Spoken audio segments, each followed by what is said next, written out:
Hari ini, saya ingin kita berhenti sejenak, melihat ke cermin, menatap mata kita sendiri sebagai bangsa. Sering kita bangga menyebut Indonesia negeri kaya raya, negeri yang punya sumber daya alam melimpah, tanah subur, laut luas, jumlah penduduk besar. Kita sering berkata, kita hebat, kita pasti bisa. Tapi mari kita jujur, hari ini Indonesia masih menjadi negara berkembang. Bahkan setelah lebih dari 75 tahun merdeka, kita belum mampu naik kelas menjadi negara maju. Mengapa? Apakah kita tidak cukup pintar, tidak cukup kaya, tidak cukup kuat, atau barangkali jawabannya lebih sederhana, karena kita tidak cukup serius? Hari ini saya ingin mengajak Anda merenung bersama. Inilah 10 alasan Indonesia belum berhasil menjadi negara maju. Kita bisa pura-pura tidak melihat, tapi semua orang tahu, korupsi adalah penyakit yang menghancurkan sendi bangsa ini dari dalam. Setiap tahun, ribuan kasus korupsi terungkap, mulai dari kepala desa, pejabat daerah, hingga menteri.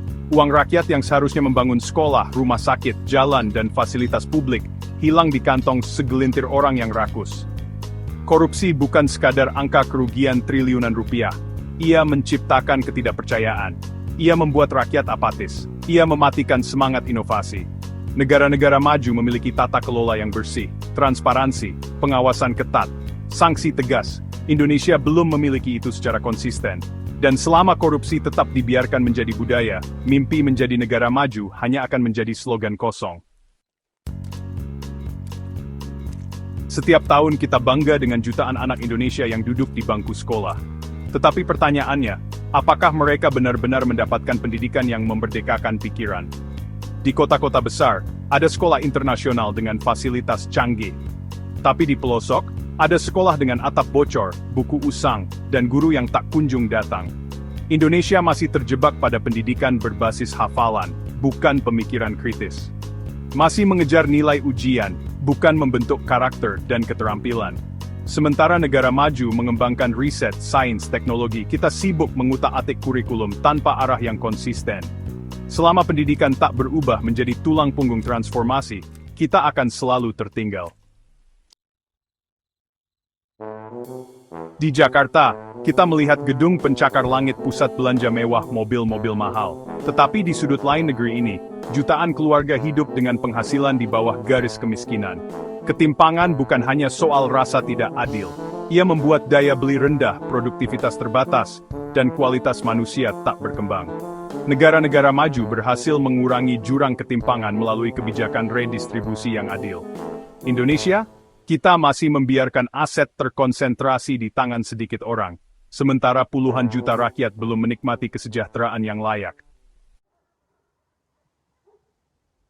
Kita suka menyebut Indonesia kaya tambang, kaya minyak, kaya gas, kaya sawit.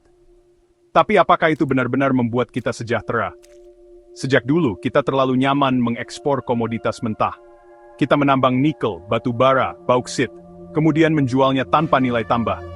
Padahal negara maju membangun industrinya dari hilirisasi. Mereka memproses bahan mentah menjadi barang bernilai tinggi. Ketergantungan pada komoditas membuat kita rentan terhadap fluktuasi harga global.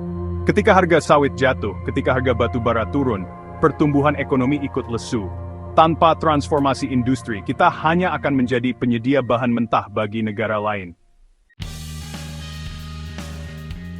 Memang, dalam 10 tahun terakhir, pembangunan jalan tol, pelabuhan, dan bandara melesat cepat. Tetapi, mari kita jujur, infrastruktur Indonesia masih belum sebanding dengan negara maju. Distribusi logistik mahal dan lambat.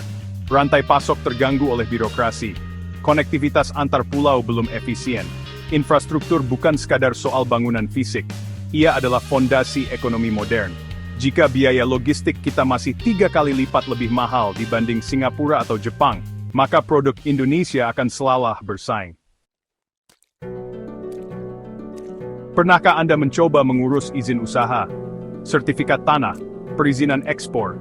Banyak pengusaha akan berkata prosesnya melelahkan. Birokrasi Indonesia masih syarat prosedur berbelit-belit. Setiap meja menunggu tanda tangan. Setiap proses rawan pungutan liar.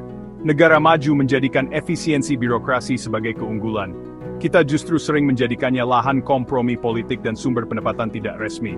Jika kita ingin naik kelas, birokrasi harus berubah.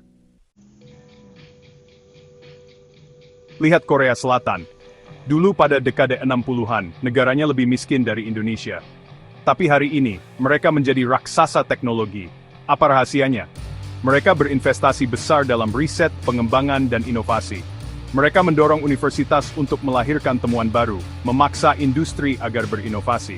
Indonesia, anggaran riset kita tak pernah lebih dari 1% dari produk domestik bruto.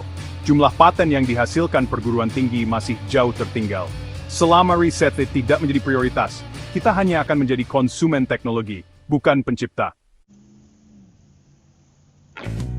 Sering kita bangga menyebut Indonesia sebagai negara keempat terbanyak penduduknya di dunia. Tapi, angka besar itu adalah pedang bermata dua. Populasi besar memang potensi pasar, namun jika tidak dikelola, ia bisa menjadi beban. Jutaan anak muda lahir setiap tahun. Kalau lapangan kerja tidak tercipta, mereka menjadi pengangguran. Kalau kualitas pendidikan rendah, mereka menjadi generasi yang rapuh. Negara maju mengelola demografi dengan cermat. Sementara itu, Indonesia masih tertatih-tatih mengurangi pengangguran, stunting, dan ketimpangan layanan kesehatan. Sejarah Indonesia penuh guncangan.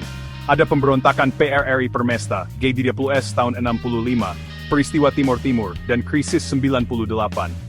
Setiap guncangan politik menimbulkan trauma ekonomi.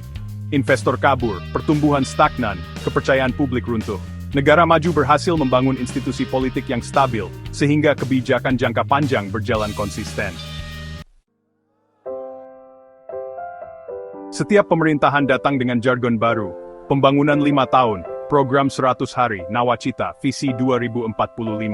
Tapi seberapa sering rencana itu dijalankan konsisten lintas generasi? Seberapa sering kebijakan berubah, hanya karena pergantian menteri? Negara maju tidak membangun kejayaan dalam 1 dekade. Mereka bekerja selama puluhan tahun dengan visi yang sama, pendidikan unggul, riset kuat, birokrasi modern. Indonesia masih suka terjebak pada program populis jangka pendek, pencitraan, proyek mercusuar. Padahal yang kita butuhkan adalah kebijakan yang konsisten dan berkesinambungan. Hari ini, kita bukan bangsa gagal, kita bukan bangsa kalah.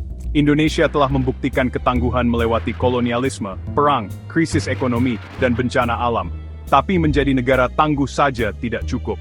Kita harus menjadi negara maju. Kalau kita mau jujur, inilah 10 alasan mengapa kita belum sampai di sana. Dan selama kita tidak berani menghadapi akar masalahnya, selama kita sibuk menutup mata dengan slogan kebanggaan semu, kita akan tetap berjalan di tempat.